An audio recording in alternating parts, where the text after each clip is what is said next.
Aujourd'hui, sur Internet et avec le digital, on n'est plus seulement confronté à une concurrence avec d'autres entreprises du même domaine qui vont proposer des produits et des services similaires. Justement, sur Internet, il va falloir gagner la guerre de l'attention, c'est-à-dire pouvoir proposer aux internautes quelque chose qui permettra qu'ils aient envie de passer du temps avec votre marque et d'échanger. Aujourd'hui, l'idée, c'est vraiment de raconter une histoire. Et quand on sait raconter une histoire, quand on arrive à trouver le bon contenu qui va capter l'attention de l'audience, on peut avoir des bons chiffres. Qui n'a pas entendu parler de Epic Split de Jean-Claude Van Damme? Voilà.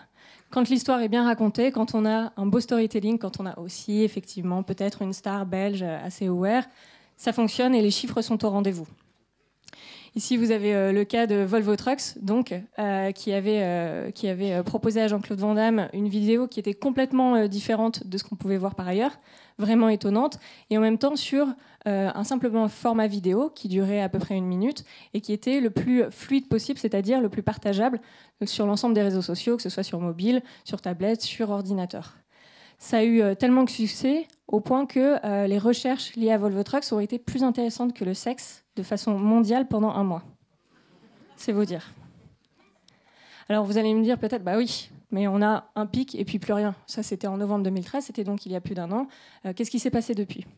En fait, ce qu'a fait Volvo Trucks, c'est pas nouveau. C'est-à-dire que le Epic Split de Jean-Claude Van Damme, c'était finalement l'apogée d'une stratégie qu'ils avaient mis en place depuis 2012 et qui était de diffuser de façon assez régulière sur leur chaîne YouTube différents types de vidéos qui n'avaient pas forcément exactement la même teneur que ce que pouvait être le Epic Split de Jean-Claude Van Damme, mais qui proposaient soit des vidéos informatives, soit des vidéos étonnantes ou drôles qui concernaient les camions, les camionneurs liés à Volvo Trucks.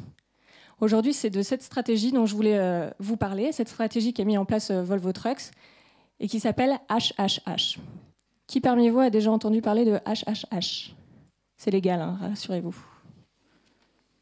J'en ai quelques-uns.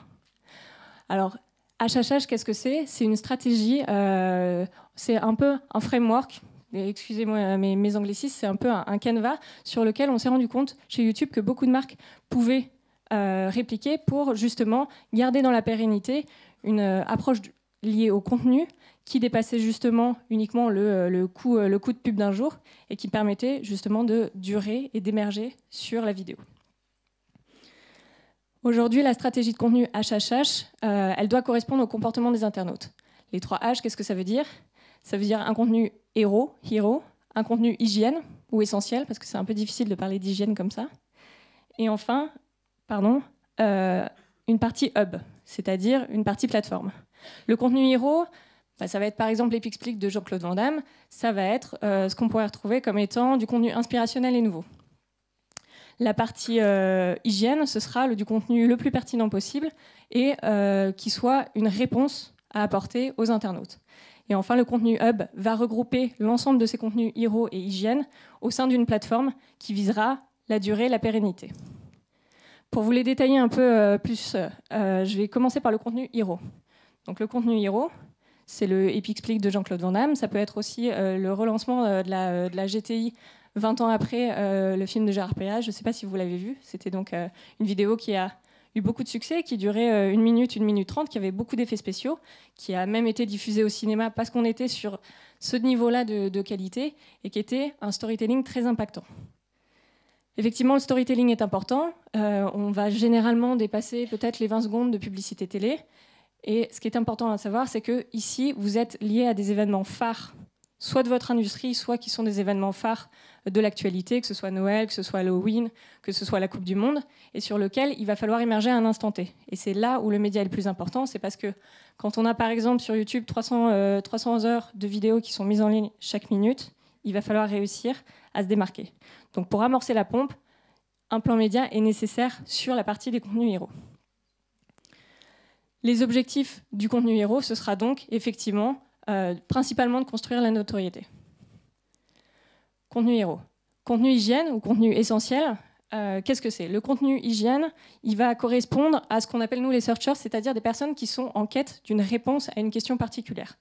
Une question qu'ils se posent à un instant T. Donc là, on n'est plus dans le phasing propre à la marque, on est dans le pool, c'est-à-dire on va correspondre à une attente d'un consommateur au moment où il en a besoin.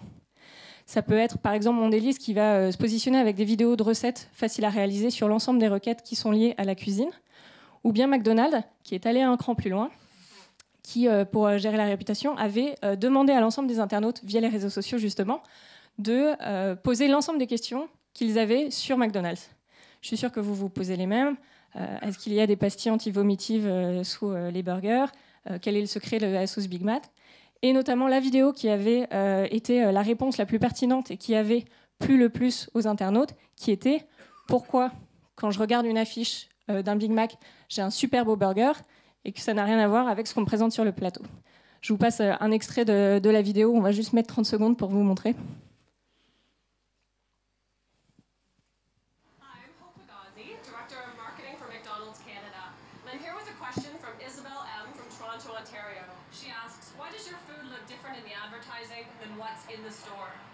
Question, Isabel. We get asked that a lot.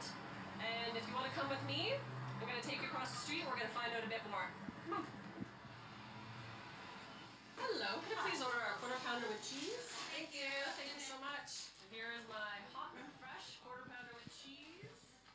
Alors, je ne vais pas vous montrer l'ensemble de la vidéo. Vous pourrez justement vous-même poser la question en tapant ça sur Google. Vous verrez la vidéo qui présente donc cette directrice marketing qui va en fait acheter un burger et nous amener au photoshooting officiel du Big Mac et avec effectivement un photographe spécialiste dans la nourriture qui va nous montrer comment il réussit via la magie Photoshop à avoir un Big Mac excellent et super beau. Mais avant même de faire appel aux internautes, donc là McDonald's avait pris le parti de demander d'animer sa communauté en posant des questions aux internautes. On a des outils qui vous permettent, vous, en tant que marque, de vous dire sur quelle question je suis pertinent, sur quelle question je suis crédible pour apporter une réponse. On a par exemple le autocorrect, donc c'est-à-dire les propositions, les marques, lorsqu'elles sont tapées sur YouTube ou sur Google, on voit ce que les internautes ont tendance à rechercher associé au nom de la marque. Et donc ça permet d'avoir des indices déjà sur les domaines sur lesquels on associe une marque avec une vidéo. On a également la possibilité de regarder, quand on tape par exemple Nutella sur YouTube, quelles sont les 4-5 premières vidéos qui ressortent. Et on voit du coup qu'effectivement, sur Nutella, on a quelques informations, quelques vidéos qui concernent des recettes liées au Nutella, mais aussi beaucoup de vidéos qui concernent beaucoup la santé, le fait de prévenir les internautes contre les méfaits du Nutella. Est-ce que Ferrero, du coup, aurait l'occasion de se positionner soit sur la cuisine, avec des idées de recettes de Nutella, soit justement sur la gestion de la réputation et de pouvoir prévenir les internautes sur tout ce qui a pu être lié à l'actualité, notamment des sujets d'huile de palme. Ce sont des idées, ce sont des outils qui nous permettent d'avoir des idées pour savoir sur quel domaine d'expertise la marque est la plus crédible. Le cas le plus typique qu'on aura sur le contenu hygiène ou essentiel, ce sera effectivement, par exemple, les didacticiels, les tutoriels. La marque O2, qui est une marque de télécom anglaise, a développé un ensemble de contenus vidéo sur sa chaîne qui sont presque du customer service, c'est-à-dire du service aux utilisateurs O2, qui leur permet de voir non seulement les démonstrations de produits des différents devices que O2 peut proposer, mais également un service après-vente sur les principales questions que peuvent se poser les internautes liées à l'utilisation du service, sur lesquelles on va avoir des réponses en vidéo. Ici, donc, pour l'objectif sur les contenus hygiène, on sera effectivement sur du management de la réputation, mais aussi beaucoup plus sur de l'influence de la considération à long terme, par rapport à une création de la notoriété qu'on aura dans le contenu héros. Contenu héros, contenu hygiène, troisième point, le troisième H du HHH, c'est le contenu hub. Le contenu hub, c'est du contenu plateforme. Il faut penser durée. Pourquoi ? Tout simplement parce que voilà ce que les internautes ne se disent pas sur Internet. Ce qu'ils se disent, c'est pour quelle raison est-ce que je reviendrai sur une plateforme, sur un site, sur une page dédiée pour une marque, sur un réseau social. Il faut leur donner une bonne raison d'avoir envie de revenir. Là aussi, on est toujours sur ce sujet de guerre de l'attention et il va falloir être inventif. Le hub, du coup, va pouvoir contenir à la fois des contenus qui sont plus inspirationnels, proches de ce qu'on fait sur du contenu héros, et des contenus beaucoup plus pertinents et utilitaire, on va dire, sur ce qu'on fait sur le contenu hygiène. Ça peut être l'exemple de Ma vie en couleur, qui est réalisé par Mondelez, qui est une chaîne qui, toutes les semaines, propose des lives avec des chefs célèbres d'improvisation en cuisine, qui sont des recettes faciles à faire. Ça permet de créer un rendez-vous de façon hebdomadaire et d'avoir une bonne raison pour les internautes de revenir voir Ma vie en couleur. L'autre possibilité, c'est effectivement la filière comique, on va dire, et le cas de Samsung, qui avait réalisé très récemment, en partenariat avec un collectif d'humoristes qui s'appelle Studio Bagel, une série de mini-vidéos sur le thème du fail, et notamment le fail lié à un manque de batterie. Je vous mets juste un extrait.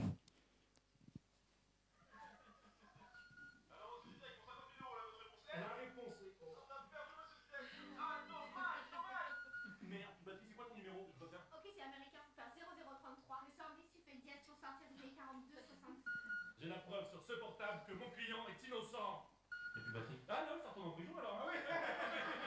Ouais, sinon, je peux parler. Ah, plus de batterie. Je suis vraiment l'œuf de toi, j'aimerais trop être. Je t'aime.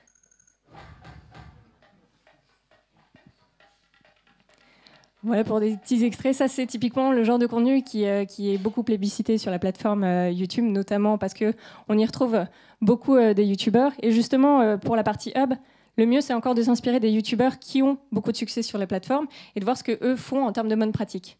Là, vous avez sur la gauche la fin d'une vidéo du Studio Bagel, justement, de ce collectif d'humoristes, qui propose à chaque fois de s'abonner, d'aller voir une autre vidéo, de partager la vidéo, de la commenter. Si on n'invite pas les internautes à le faire, ils ne le feront pas naturellement.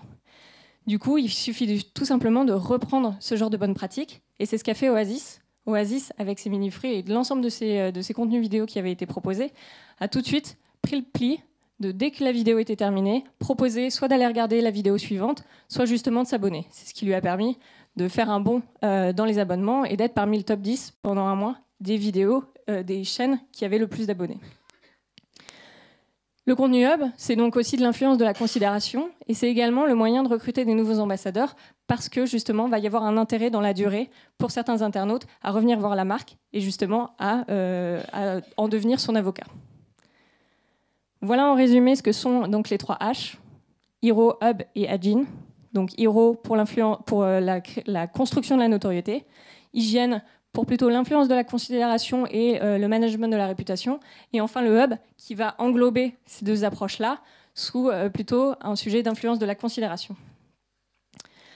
Comment ça s'orchestre? En fait, la question, c'est une programmation qui va devoir se faire tout au long de l'année. Et effectivement, on aura quelques pics pour des contenus héros. Le Epic Explique de Jean-Claude Van Damme, s'il y en a un toutes les semaines, ça n'a plus aucun intérêt. En revanche, si on est là au moment où ça importe le plus pour la marque, là vraiment, ça fait du sens.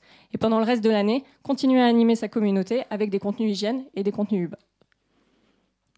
Exemple avec Oasis, donc, qui avait fait son recrutement d'abonnés, à la fois des contenus vidéo qui postent régulièrement, et enfin, dès qu'ils ont créé les web-séries de façon régulière, qui ont eu énormément de succès.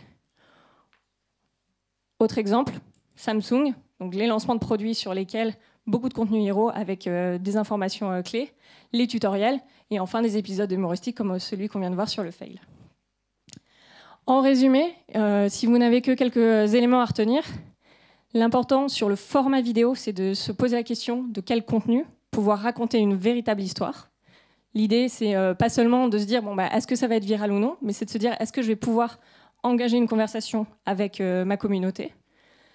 Il va falloir penser de façon assez différente par rapport à ce qu'on peut faire en télé notamment, soit être un publicitaire de façon éclairée sur du contenu héros, soit être ce qu'on appelle un collaborateur ou un channeler, par exemple un YouTuber, donc penser en termes de YouTuber, être à la place des créateurs de contenu et pouvoir faire les mêmes bonnes pratiques qu'eux. Et enfin, HHH, maintenant vous savez ce que c'est, il va falloir créer du superbe contenu. Je vous remercie.